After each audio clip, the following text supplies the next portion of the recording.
The last ember flickered in the stove as Linda Parker brushed the sawdust from her worn brown jacket and looked around the small cabin that now stood, whole, warm, alive. Months ago, it had been nothing more than a collapsing hunter's shack, buried beneath snow and regret. Now it was a home, her home. Outside, Max, her loyal German shepherd, bounded through the frost-tipped pines, his bark echoing like a promise in the crisp mountain air. Linda smiled faintly. The woman who had once fled the world in shame was gone. In her place stood someone reborn, forged by cold nights, splintered wood, and a love that asked for nothing in return. But the road to this peace had been brutal. There were moments when the storm outside wasn't half as fierce as the one inside her heart, when even Max's steady eyes couldn't hold back the weight of despair. Before we begin her journey, please take a second to hit the subscribe button. It means more than you know. And tell me in the comments, where are you watching from tonight? Chapter 1. The Collapse. The snow was falling in slow, tired spirals, settling over the rusted rooftops of Copperfield, Montana, a forgotten mining town whose best days had long ago frozen into silence. Inside a peeling yellow house at the edge of the town, Linda Parker stood by the window, her hands trembling as she unfolded a letter stamped with the seal of the First National Bank. Linda, 52, looked older than her years. Her once dark hair was streaked with silver, gathered into a careless knot that betrayed a life too busy to care about appearances. Her face, lean and lined by years of hard work and disappointment, carried a quiet strength, the kind of beauty born not of vanity, but endurance. She wore the faded blue uniform from the motel she cleaned each morning, the scent of bleach and detergent still clinging to her skin. Her hands, calloused and red from endless scrubbing, gripped the paper like it might suddenly vanish if she let go. The letter was brief, merciless. Foreclosure, payment delinquent, 30 days to vacate. Her husband, Dave Parker, had signed the additional loan against the house without her knowing. He had always been a man of large gestures and smaller truths. Tall, broad-shouldered, with the rough charm of someone who'd once swung a hammer and drunk beer with confidence. His sandy blonde hair, now thin at the temples, framed a face that could smile its way out of almost anything. But Dave hadn't smiled much in recent years. After the factory shut down, he'd grown bitter, blaming politicians, bad luck, and eventually Linda herself. He'd become a man who preferred excuses to effort, poker nights to job interviews. 2 weeks ago, he'd left. No fight, no warning, just an empty closet and a half-written note that said, "I need a fresh start. You'll be fine, Linz. You always are." Linda had found out where he went from the whispers at the diner. A 20-something waitress named Crystal, a girl with big blonde curls and a tattoo of a rose on her neck. Linda didn't hate the girl. She pitied her. Crystal didn't know that Dave's charm came with a trail of unpaid bills and hollow promises. And now this letter, proved the betrayal was deeper than adultery. Dave had used her name to borrow against their home, and when he left, he took the last of their joint savings. She crumpled the letter and sank onto the couch, staring at the wall where their wedding photo once hung. The nail was still there, empty, like a period marking the end of a sentence no one finished. A soft sound broke the silence, a low, questioning whine. Max, her 4-year-old German shepherd, padded into the room. He was large, powerful, his coat a mix of black and tan, his amber eyes full of patient intelligence. When Linda met those eyes, something in her chest cracked. Not from pain, but from recognition. He was still here. Max had been a gift from Dave one Christmas, back when things were good. "A guard dog," Dave had said proudly, "to keep my girl safe." But Max had turned out gentler than his breed's reputation, a watcher, not a fighter. He followed Linda everywhere, sensitive to her moods, pressing his warm head against her leg whenever she cried. Linda crouched down, pressing her forehead to his. "It's just us now, boy," she whispered. "Guess you're stuck with me." The phone rang, sharp and hollow, in the small living room. It was the hospital in Billings. Her mother, Elaine Turner, had suffered a massive stroke. She might not wake up. For a moment, Linda couldn't breathe. Elaine had been her anchor, an 80-year-old widow with silver hair, always pinned neatly, and a voice that could calm storms. She'd been Linda's moral compass, her reminder that decency still mattered, and now she was lying in a hospital bed 2 hours away, and Linda couldn't even afford the gas to get there. She hung up, staring at the floor until her vision blurred. The walls seemed to close in. The smell of damp carpet, the ticking clock, the hum of the failing refrigerator, all mocking her. A knock jolted her back. It was a man in a brown coat, cheeks red from the cold, holding a clipboard. His name tag read Dijkstrom D. Murphy, Property Division. His expression was professional but not cruel. "Mrs. Parker, I'm here to post the foreclosure notice." Linda wanted to scream, to tell him this was a mistake, but instead she nodded numbly. Mr. Murphy stapled a paper to the front door, tipped his hat with a quiet, "I'm sorry," and walked away through the snow. Linda watched the paper flutter in the wind, then turned to the small hallway closet. Inside were her father's old tools, a rusted hammer, a set of screwdrivers, a leather pouch with initials HT for Henry Turner. He'd been a handyman all his life, the kind of man who fixed things even when people said they were beyond repair. She took the pouch, tucked it into a duffel bag with some clothes, her mother's old Bible, and a wooden box containing her father's ashes. She paused only once, to take down a framed photo of herself and Dave from the mantel. She studied his face one last time and whispered, "You don't get to break me." Then she left it behind. Outside, the wind cut through her thin jacket. The Chevy truck coughed to life after a few tries. Max jumped into the passenger seat, sitting upright, ears perked. Linda looked at the house, the only thing she'd ever truly owned, and felt no tears, only exhaustion. As she drove out of town, the neon sign from the diner flickered "Eat Here" into the snowy darkness. The road ahead disappeared under the storm. She thought about where to go, Billings, to see her mother, but the hospital bills would crush her. Maybe a motel for the night? Her last paycheck barely covered gas and food. Her hands tightened on the steering wheel. "We'll figure it out, Max," she said aloud. "We always do." Max tilted his head as if listening, then rested his paw gently on her thigh. Linda smiled faintly. "Good boy." The snow thickened, blurring the world into white silence. Hours later, at a deserted rest stop off Highway 212, she parked under a flickering streetlight. The cab of the truck was freezing, but she was too tired to care. She curled under a blanket, Max pressed against her side, his steady breathing a small comfort in the dark. As she drifted toward sleep, her eyes fell on the foreclosure notice she'd tossed onto the dashboard. Something caught her attention. A second page she hadn't noticed before. Her name appeared again and again, signature after signature, but not her handwriting. Her heart lurched. The ink was forged. Dave had signed her name on every loan. She sat upright, pulse racing, as the realization spread cold through her chest. Fraud. He hadn't just left her with debt. He'd left her holding the blame. Outside, the wind howled through the trees. In the dim yellow light, a shadow moved near the edge of the parking lot. Tall, silent, watching. Max's ears pricked, a low growl rumbling in his throat. Linda froze, staring into the darkness. The figure didn't move, and then, just as suddenly, it vanished into the snow. Linda whispered, "What the hell was that?"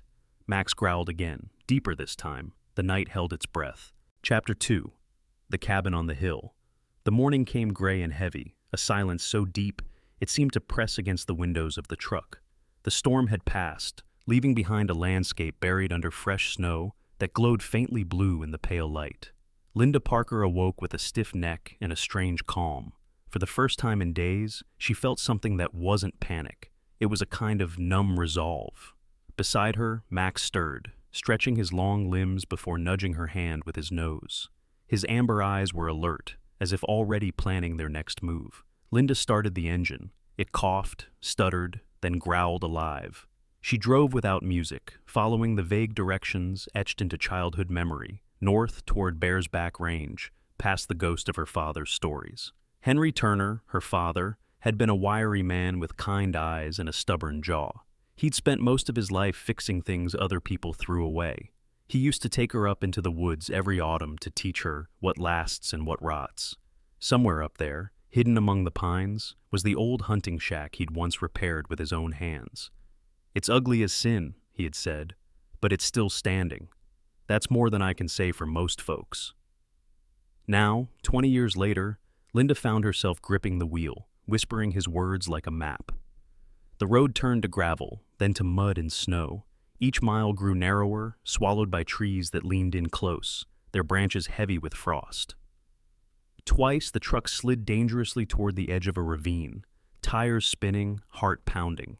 Max braced himself in the seat, letting out a low growl every time the truck jerked. When they finally reached the clearing, the sight stole her breath. The cabin stood crooked against the slope, half buried in snow. Its tin roof was eaten by rust, the porch sagging like a tired spine. The front door hung from one hinge, swaying slightly in the wind. She could smell damp rot even from the truck. Linda sat there for a long moment, gripping the wheel until her knuckles went white. This wasn't shelter. It was a graveyard of wood and memory.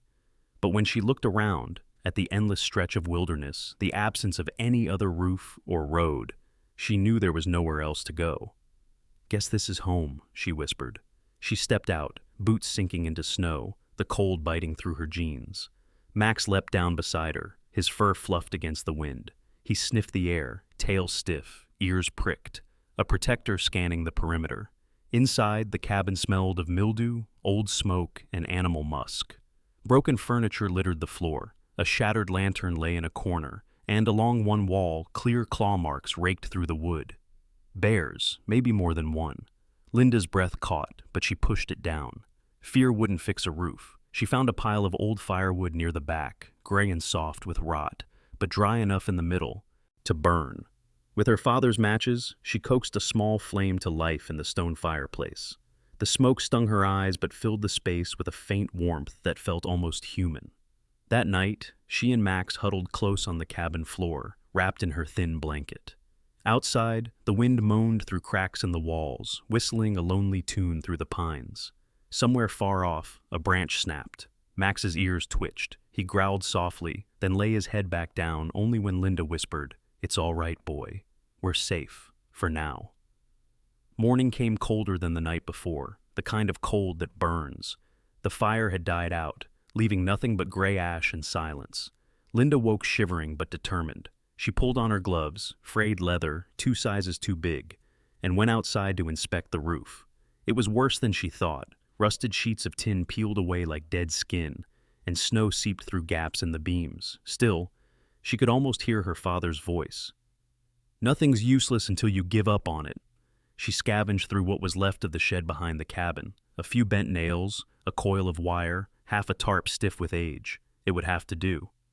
Balancing on the porch railing, she hammered and patched for hours, her breath fogging the air. Max patrolled the snow line below, leaving a trail of paw prints as he barked at shadows. At noon, the sound came, a sharp crunch of branches from the tree line. Linda froze, hammer midair. Max stiffened, ears flat, his growl deepening. Then she heard it again, heavy, rhythmic, deliberate. Something large was moving closer. A bear, she thought, or worse, a man.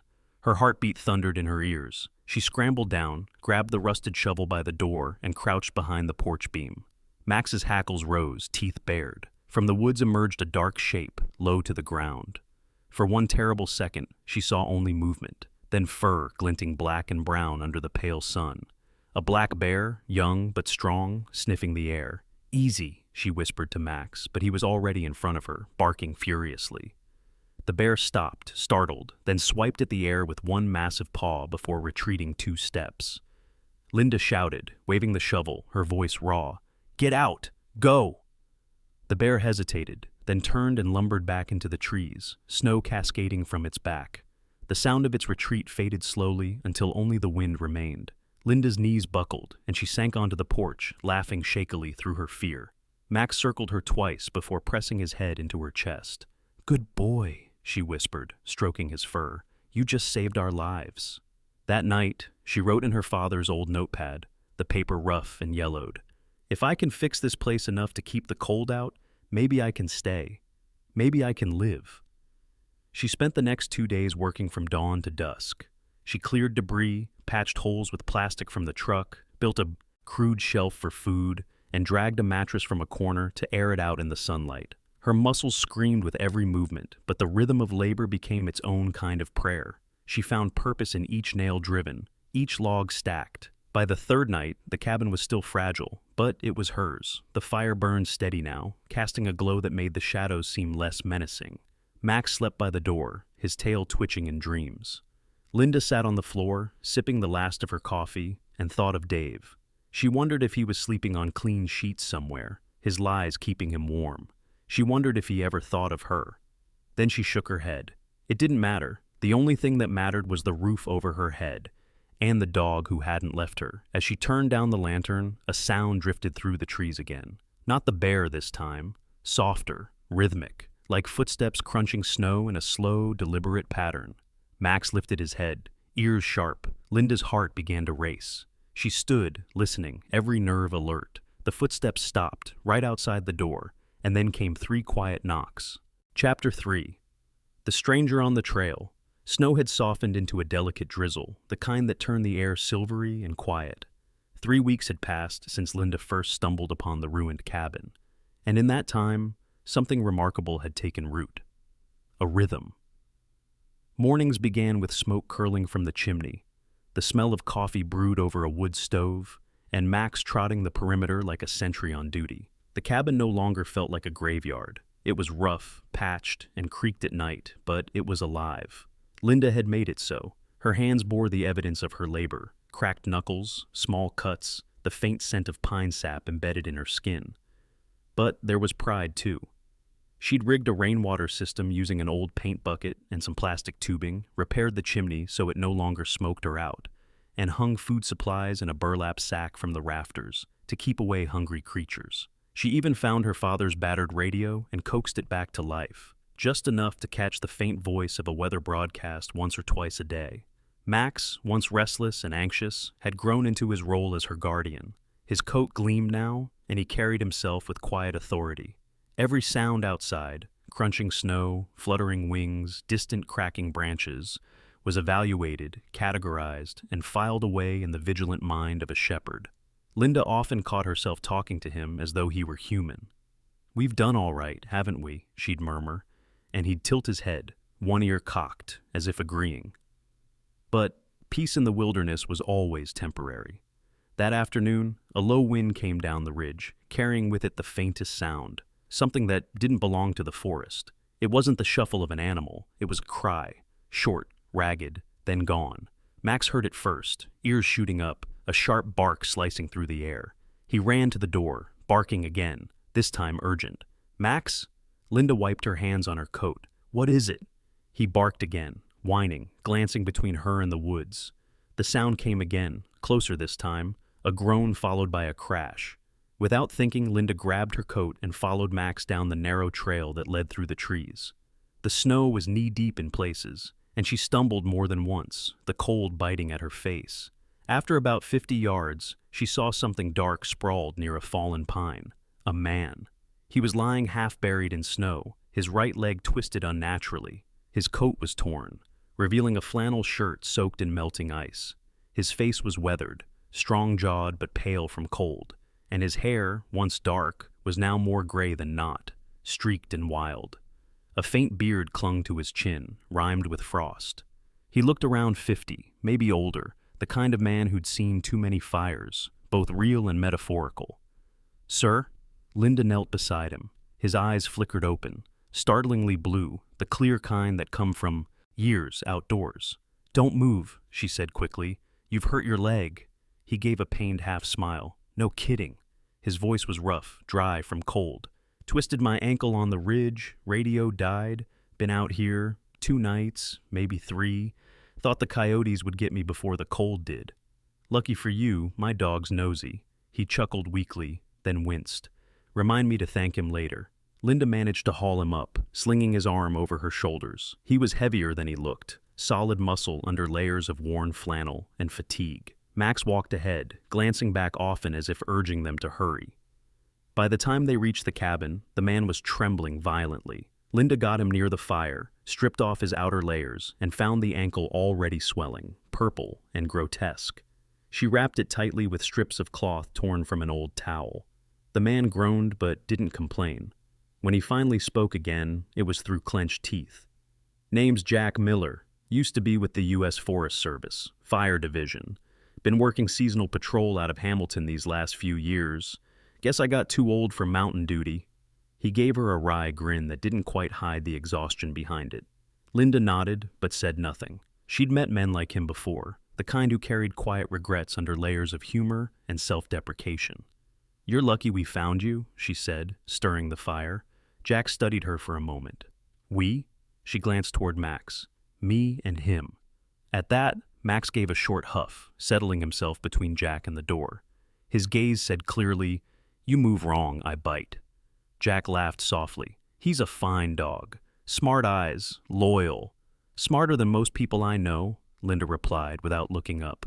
When Jack woke again later that night, it was to the sound of the storm dying outside, and the sight of Linda sitting by the fire, mending a tear in her sleeve. She looked different now that he saw her clearly. Hair streaked silver and brown, face weathered but composed, eyes sharp with suspicion, yet softened by exhaustion. There was something unyielding about her, like the pines that survived every blizzard. "Am I dead?" he croaked. She didn't look up. "Not yet, but don't move. My dog thinks you're evidence." Jack chuckled again, then hissed in pain. "You patch up everyone you find half frozen in the woods? Only the ones that don't look like serial killers." He smiled faintly. "Good policy." In the quiet that followed, the fire crackled. Outside, the world was still, muffled in snow. Inside, two strangers sat within arm's reach, both old enough to know that silence could speak volumes. Over the next few days, Jack's ankle began to heal. He was careful not to overstay his welcome, helping where he could, chopping firewood from a sitting position, fixing the latch on the door, teaching Linda how to use pine resin to waterproof the walls. Max watched him constantly, but with growing tolerance. On the fourth night, with wind howling outside, Jack broke the quiet. "You know, when I don't show up for work, the service will probably send someone up here." Linda paused mid-stitch. "Let them come. I don't owe anyone anything." Jack studied her face, the flicker of firelight carving shadows along her cheekbones. "You're hiding." Her hand froze. "I'm surviving." He nodded slowly. "Same thing sometimes." Then his voice softened. "You know the bank will think you ran. If your husband used your name for those loans, they'll charge you with fraud. But there's a way out. If you can prove it was him, not you." Linda looked up sharply, color draining from her face. "How do you know about that?" "I saw the papers. You left them by the bed." She didn't speak for a long time. Finally she whispered, "He forged my signature, every one of them. I kept a copy, because I wanted to remember what betrayal looks like in ink." Jack leaned forward. "Then you still have power, Linda. Don't let him take your name too." For the first time in months, she felt something flicker inside her, a fragile ember of hope. Outside, the storm thudded against the roof. Inside, the light held steady.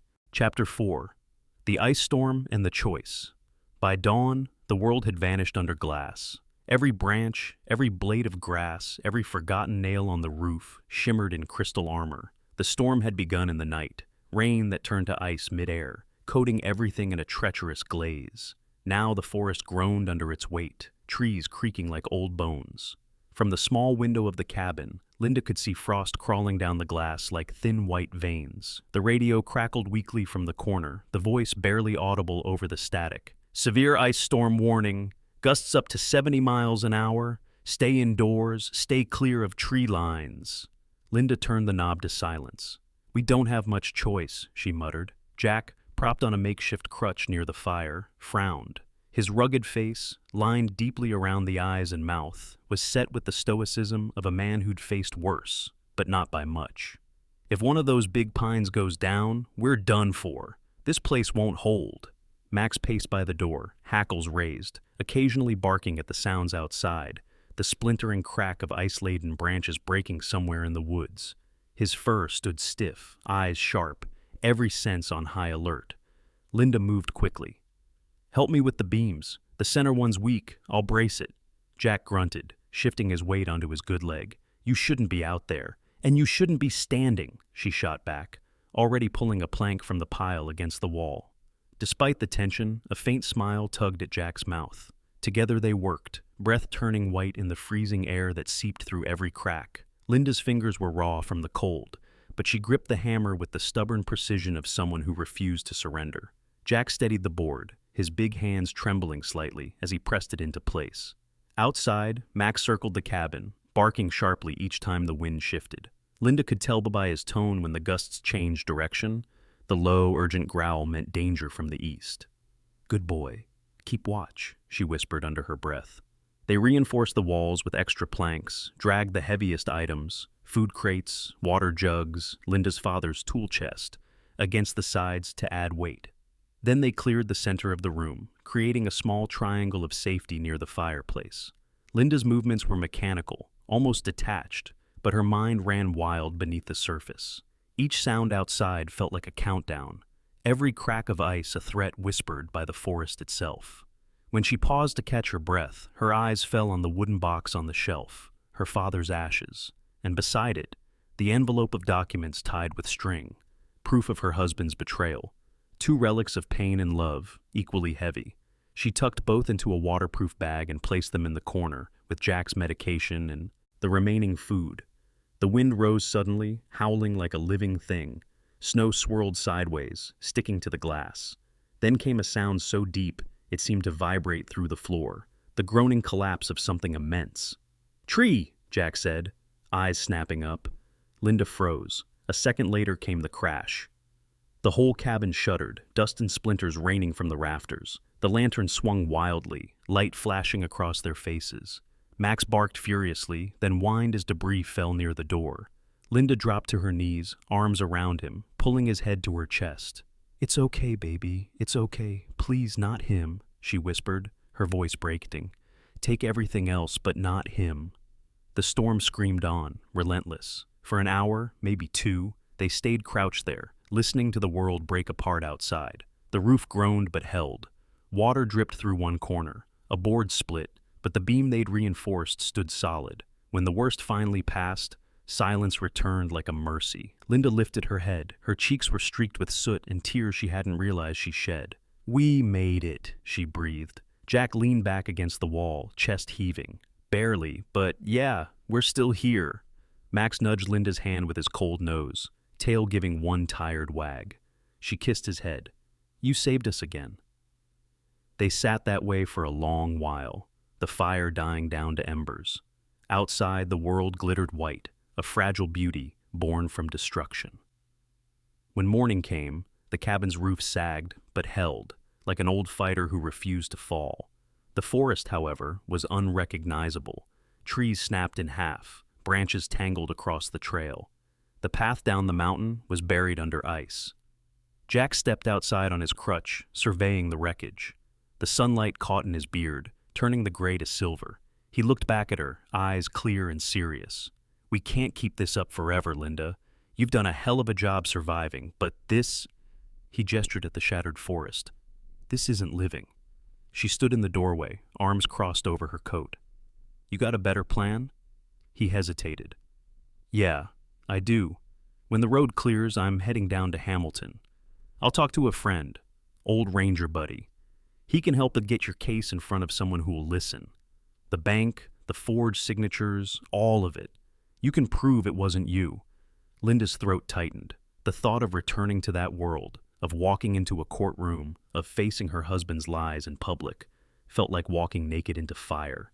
"And if I go back?" she asked quietly. "What if they don't believe me? What if they drag me through it all again?" Jack's voice was gentle but firm. "Then at least you fought. You're not hiding in some frozen cabin waiting to die. You take back your name. You take back you." The words cut deep, not because they were harsh, but because they were true. Linda turned away, staring at the horizon where sunlight touched the snow-covered peaks. For the first time, the mountains didn't feel like walls. They felt like witnesses. She thought of her father's voice, the one that always said, "A Turner doesn't quit fixing just because it's hard." She thought of Max, loyal and breathing beside her through every storm. And she thought of herself, not as a victim, not as someone left behind, but as someone still standing. Finally, she said, "I lived 20 years with a man who made me small. I didn't climb this mountain to keep being invisible." She met Jack's eyes. "We go down, all of us." Jack smiled, tired, proud, maybe even a little in awe. "Then let's get ready." Inside, Max barked once, as if agreeing. The sound echoed through the clearing, strong and alive, and for the first time in a long time, Linda felt the world answer back. Chapter 5. Justice, Renewal, and a New Home. The thaw came slowly, like forgiveness. Snow melted in streaks down the slopes, revealing the bruised earth beneath. Streams once frozen to silence now trickled again, whispering life back into the mountain. The morning Linda and Jack left the cabin, the sky was a perfect indifferent blue. Their truck, borrowed from the ranger station, growled to life, tires crunching through slush. Max sat in the back seat, head out of the window, ears dancing in the wind as if saying farewell to the wilderness that had remade them. It took nearly 4 hours to reach the nearest town. Linda hadn't seen pavement in months, and the gray ribbon of road felt foreign, almost threatening. When they pulled into the small Montana courthouse district, she stared at the neat buildings, the parking meters, the clean faces of people rushing past, and felt like a ghost from another world. Jack parked near a coffee shop and said quietly, "You ready?" Linda looked at her reflection in the window, cheeks windburned, a new strength in her eyes. "No," she said, "but I'm going in anyway." Jack's contact, Harold Brenner, a retired attorney in his late 60s, was waiting in a small office that smelled faintly of old paper and lemon polish. He was tall, still broad-shouldered though slightly stooped from age, with sharp blue eyes behind square spectacles and a full head of white hair brushed back neatly. His suit was old but clean, the kind of man who believed in order, even if the world no longer followed it. Harold had spent decades working pro bono for victims of financial abuse, women whose husbands or partners had stolen their credit, their homes, their confidence. He stood when they entered. "You must be Linda Parker. Jack's told me a little, but I want to hear it from you." His voice was calm, deliberate, like someone who'd seen every form of human cruelty and still refused to be jaded. Linda nodded, sitting across from him. Her hands were steady. For 2 hours she spoke, of Dave, the loans, the fake signatures, the foreclosure. She placed the documents one by one on his desk, the proof of her pain in ink and numbers. She didn't cry, she didn't stammer. The only tremor in her voice came when she mentioned her mother's stroke. Harold listened, never interrupting, occasionally jotting notes in neat, careful handwriting. When she finished, silence filled the room. Then Harold leaned back, steepling his fingers. "Mrs. Parker," he said slowly, "this isn't just fraud. It's financial abuse. You were betrayed, not complicit, and I can prove it." Jack exhaled, tension melting from his shoulders. Linda simply nodded once. "Then let's do it."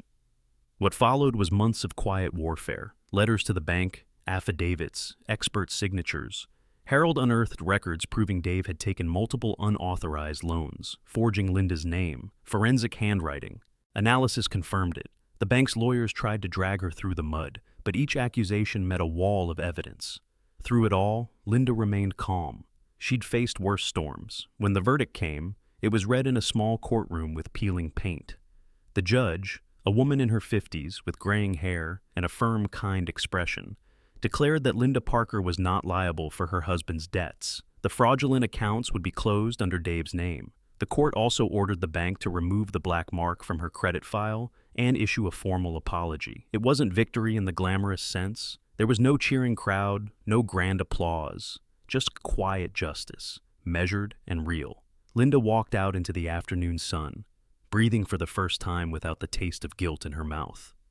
That night, she and Jack drove back toward the mountain. They stopped halfway up the ridge, where the horizon spread open like a promise. Max leapt from the truck, bounding through patches of lingering snow, barking at the sky as if daring it to storm again. Jack leaned against the hood, hands tucked into his jacket. His hair had grown longer, streaks of silver glinting in the light. "So," he said, a small smile tugging at his lips, "what now?" Linda looked up toward the line of pines that marked the cabin's ridge. "I think I'll rebuild, properly this time," Jack chuckled. "You mean that shack you call a house?" "It's mine," she said simply, "and it's got good bones." In the weeks that followed, they did just that. With spring thawing the land, they repaired the roof with salvaged lumber, installed real windows, even built a small deck where Linda could sit in the evenings. She registered the land through a conservation lease with the county, her name, finally on the papers. A small legal victory, but it meant permanence. It meant she existed again. Inside, the cabin transformed. The once sagging ceiling was reinforced. The fireplace lined with stone Jack carried himself. They built a proper bed, a sturdy table, and a shelf where Linda placed her father's ashes and a framed photo of her mother, now recovering slowly in a nursing home. She visited her when she could, bringing stories of the mountains and of Max, who had become something of a local celebrity at the ranger post. Jack stayed, though neither of them ever said the word together out loud. Their connection wasn't born of desperation, but understanding. He had his own ghosts, years of smoke and loss, of comrades buried and regrets unspoken. She had her scars, visible and not. They fit not because they filled each other's emptiness, but because they respected the spaces that pain had carved. Their love grew like embers, slow, steady, patient. He'd wake early to chop wood while Linda made coffee. Some mornings she caught him humming tunelessly, unaware she was watching. When she teased him, he'd blush and say, "Old habits die. Hard." By summer, the cabin was no longer a refuge from disaster. It was a home. They planted a small garden behind it, lettuce and carrots and wildflowers. Linda began writing again, filling a weathered notebook titled The Survivor's Handbook. It wasn't a memoir, not exactly, more like a guide for women like her, women who had been broken and told to stay quiet. She wrote about fixing roofs, reading loan contracts, and rebuilding dignity one nail at a time. Max remained the silent guardian, always stationed near the porch steps. When strangers came, a ranger dropping off supplies, a neighbor from the next valley, he'd step forward first, posture calm but unyielding. Only when Linda greeted the visitor did he step aside, tail wagging once, as if to say, "She's safe. You may approach." One evening in late autumn, the light turned gold and long, stretching over the valley. The air was crisp, scented with pine and wood smoke. Jack was inside, humming softly as he lit the stove. Linda stood on the porch, her hand resting on Max's head. They watched the sun sink behind the mountains, the same mountains that once trapped her, now glowing like guardians. For a long moment, she said nothing. Then softly, "We did it, boy." Max looked up at her with those amber eyes that had seen her at her lowest and still stayed. She smiled, tears stinging but not from sorrow. Behind her, Jack's voice called gently, "Dinner's ready." Linda turned, one last glance at the horizon, and whispered, "I'm home." Sometimes God's miracles don't come with thunder or lightning. They come quietly, in the shape of a loyal dog who never leaves your side, in the warmth of a stranger who shows up when you're ready to give up, in the strength you didn't know you had until life left you with nothing else to hold. Linda once thought her world had ended. A broken marriage, a lost home, a name buried in shame. But out there, in the frozen silence of the mountains, she discovered that God had never left. He was in every sunrise over the pine trees, in every heartbeat of Max beside her, and in every nail she drove into that old cabin, building not just a shelter, but a soul reborn. Maybe that's what grace really is, not a gift we receive when life is good, but a light that finds us when everything else has gone dark. And as you finish this story, may you remember, whatever storm you are standing in now, God still knows your name. He still has a plan, and He will send help. Sometimes through people, sometimes through love, sometimes through a miracle with fur and four paws. If this story touched your heart, share it, so that someone else who feels lost might find a little hope tonight. Leave a comment with your prayer, your story, or just a word of kindness, because faith grows when shared. And don't forget to subscribe, so you'll never miss another story of love, resilience, and the quiet miracles God still performs every day. May the Lord bless you, keep you safe, and send you your own Max when you need Him most.